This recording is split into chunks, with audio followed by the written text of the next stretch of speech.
Hey, this is Mr. Mitchell. Let's do some literary analysis on this freaky story, The Boarded Window.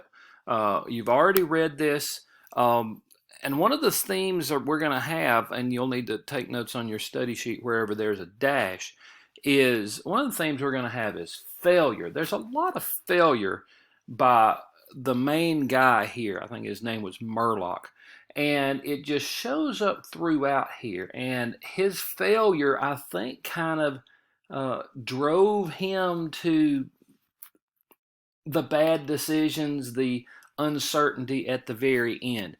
One thing we see in the story is it is called a prosperity we call indigence. Indigence means poverty. Now, where this comes from is all the people like this guy and his wife who moved out of the city to try to find adventure, to try to rough it, to try to do things on their own.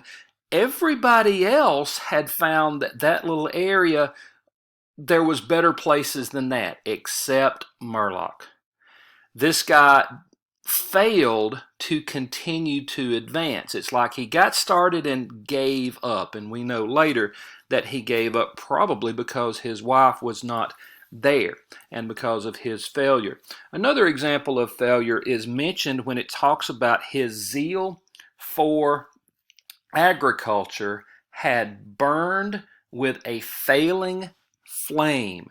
So he had not done well on agriculture. All he got was with trading things. He lived in poverty and he didn't have much ambition. He was failing. He was failing, and he didn't have his wife there either. Another mention where it talks about failure is his preparation of the body. He thinks his wife has died, and it says in preparing the body to be buried, he blundered now and then.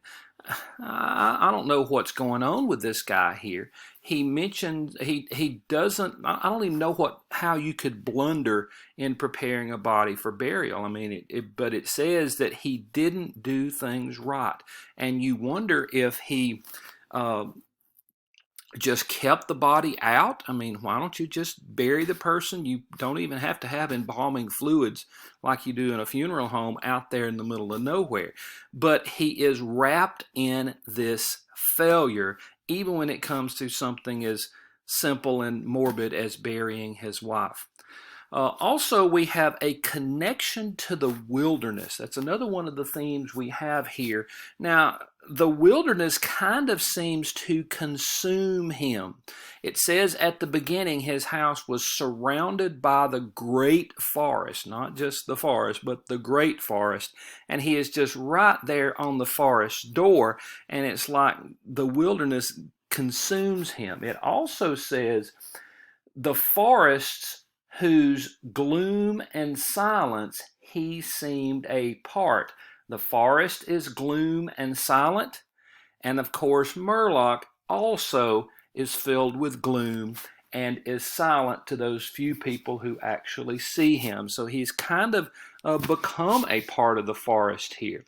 And a third connection is wailing cry of a lost child. Now this is at the very end, when he had the window open and he had his wife, who he thinks is dead, there.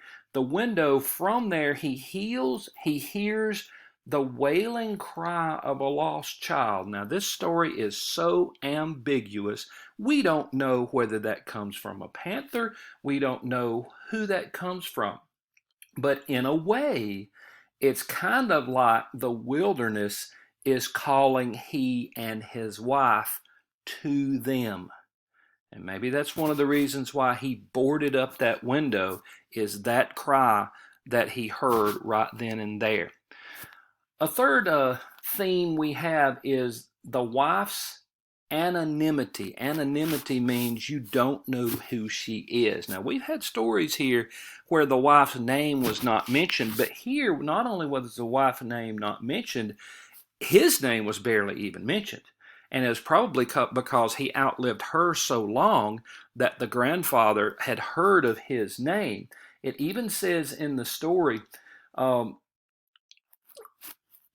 Well, I'm kind of backtracking here. It says when he married, as was the fashion, it kind of indicates that, well, this was what he was supposed to do.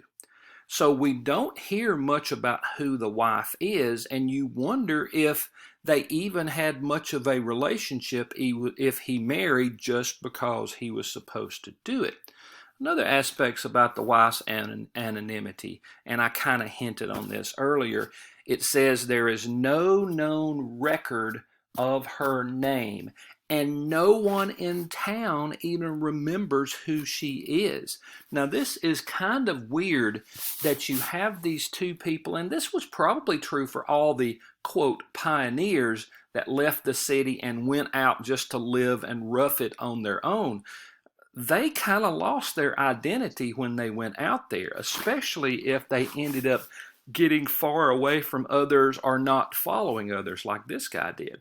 So this guy's name barely was remembered, and her name was not even remembered at all. How sad to have lived your life and no one remember your name.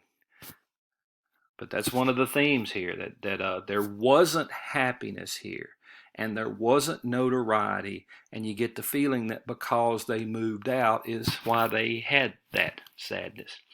Also about the wife's anonymity, you can see it says he did not weep.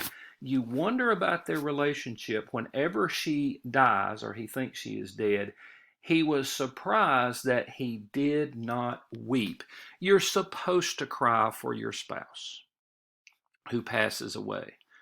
He didn't cry for his spouse who has passed away. He put his hands in his head, but he did not weep, and he just was tired, is what it said.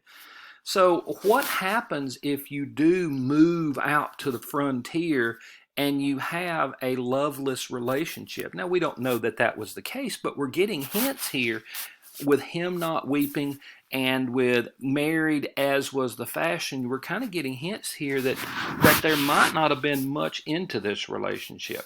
So not only is she not known, not only is her name forgotten, she might not have even been loved while she was there in the wilderness, and that's also very sad. Finally, I have the words with soulless care. Here's whenever he was working with the body after he thought the body was dead. He hadn't buried her. He was just messing with her hair and trying to fix her up, I guess you might say, which is kind of creepy. It said he did doing it all mechanically with soulless care. He didn't have much soul. He didn't have the heart into the life of his wife. But you see him after this incident with the panther, you see that he really didn't have much life in his existence afterwards. He quit trying to follow people. He ended up being much more of a hermit. He shut life and hope out. Here we had this woman who was probably, I mean, she had to have some grit just to be there. And we see it later on that she had a part of a determination when she must have bit the ear of the panther, had kind of a determination that this guy didn't have. And even in her death, her having that grit kind of reveals he doesn't have much grit and toughness in him. She had all the toughness, and I guess he couldn't get over that for the rest of his life. One of the big things about this story is the uncertainty of her death. And the author purposely wants us to wonder what is truly happening there. But notice, one of the first things it says whenever it says about her passing away is she passed away apparently.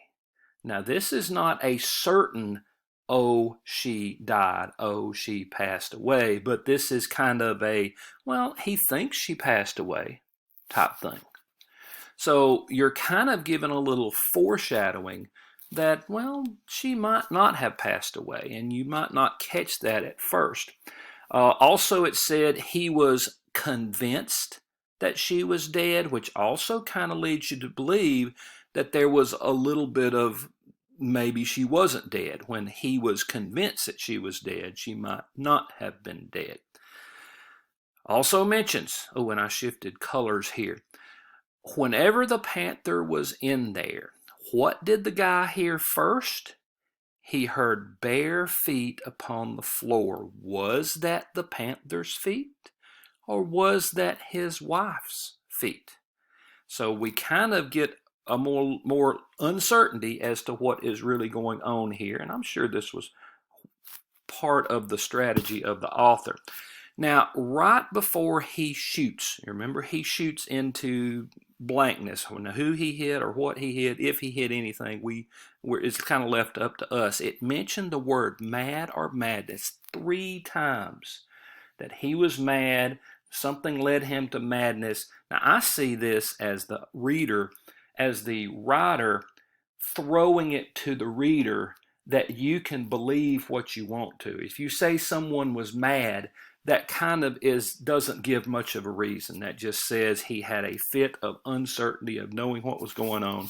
And that's what I think by saying there was madness 2 or 3 times here, that the author is kind of tossing it to the reader as to what you think has happened. Has he hit his wife with the shotgun?